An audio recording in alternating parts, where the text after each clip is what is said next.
Hello and welcome back to Core Finance. I'm Matt Brown. I am joined by Ricardo, who is the Senior Executive Officer at ActivTrades. How are you today, Ricardo? Morning, Matt. Very good, thanks. Good. Well, look, what's going on with the market? We saw risk off at the start of the week. It was North Korea again in making the headlines. I think there was a little bit of panic, and we saw this obviously a few weeks ago. But as that news flow has gone, we're back to normal, and the US markets keep getting stronger. Yes. But also there was a lot of move into safe haven currencies and now a switch out. And the dollar is key at the moment. And where is the dollar going, I think, is the big question that everyone's asking. Well, there's different angles from which we can look into how the dollar is behaving and how it is likely to behave in the coming days, weeks, months, years. Some technical analysts think that there is still quite a long way for the dollar to make on its way down. However, that does not draw the complete picture. So we have to factor in then how the economy performs, the geopolitical environment, the way information is conveyed across, all of that. So what we've seen was early this week, as you mentioned, the new North Korea long-range missile test. This time they decided to send a missile flying over Hokkaido, the second largest Japanese island. And that obviously triggered all the alarms, and everybody was a bit worried about it. Safe haven instruments were on the rise. Even the Japanese yen benefited from it, gold obviously. However, that was very, very quickly diluted by some fundamentals that came out in the US. So we had the economy growth figures for the second quarter, which came up at 3%, if I'm not mistaken, which was above the widely expected 2.6%. So that gave a big boost to the dollar. So we saw a bit of a drop and a recovery. So in fact, that drop was not a bit, it was quite a lot. And we saw the euro dollar at 1.2 for the first time since very early 2015. But it's now back pretty much to where it was before that. So to answer your question objectively, we don't know. We don't know where the dollar is going. It's a tricky market. And yes. I mean, focusing on the sterling, for example, and sterling cable has flirted above 130. It's lower, but I think now it's more important to look at sterling versus the euro. Yes. And certainly Brexit negotiations is the third round. Theresa May is back. She's saying she's going to stick around in headlines this morning. Exactly. So that's important, and Europe seems to be performing quite well. Economically, the fundamentals and the data are there.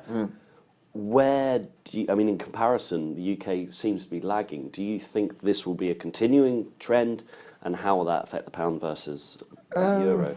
I think the UK is very exposed to the sentiment of the investors. So the UK-related assets are very exposed to how investors feel the UK is looking after his interest, is interacting with the other major players.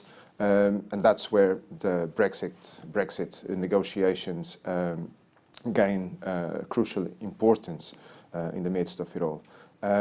Yes, we're seeing that maybe in this thug of war between hardline Brexiters and advocates for a softer transition, maybe recent days, the last few days, have shown that the ones that are looking for a easier transition into a life after EU have gained some upper ground, the upper hand, sorry, in this, which is good. It is true what you said, that if we look at the currencies specifically, with the Eurozone doing so well in terms of fundamentals, also the dynamics are more positive. So we had at the end of last year following on President Trump's victory, and early this year, sorry, President Trump's victory. Last year we had Brexit,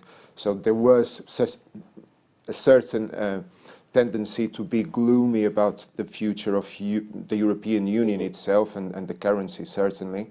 But then that sort of alleviated with the results in the elections in Austria, in Holland, then in France as well.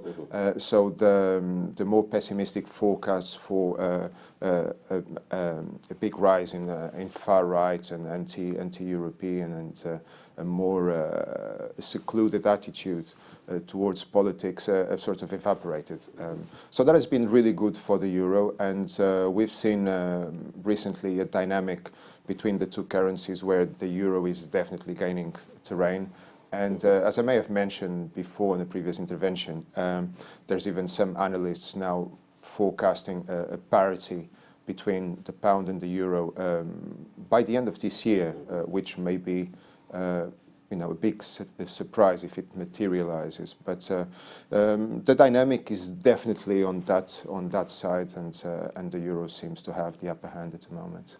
Yeah, definitely. I mean, as you already mentioned, this parity, it's in the newspapers, a lot of analysts, and what we've seen before, certainly when euro dollar, there was a lot of talk about parity, and now look, we're near, just below 120. Yes. At the start of the year, it was 103, 104.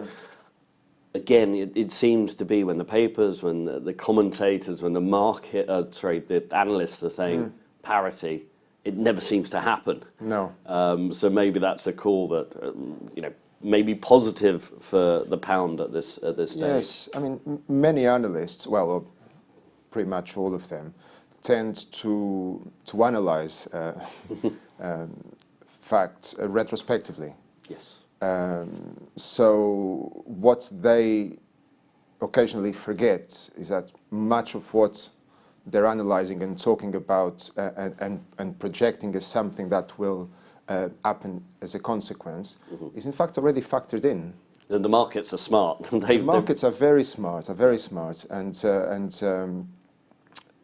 sometimes when analysts talk about, oh, this is now likely to happen, they do not take into consideration that much of the likely consequence in terms of impact in financial instruments is already factored in. It's already materialized there, because many people buy on the special sentiment and sell on another special sentiment. So there's that old saying of buy on speculation, sell on news. Something buy like the that. rumor, sell the facts. Buy the rumor, sell the facts. Exactly. So much of this is already factored in, and I would be surprised to see a parity between the euro and the pound, especially as early as the end of this year. Understood. Well, on that note, we'll look out for that. We'll have you back on the show, before then to discuss that further in detail. But Ricardo of ActivTrades, thank you very, very much for joining us today. Absolute pleasure, Mark. Thank you very much for the invitation.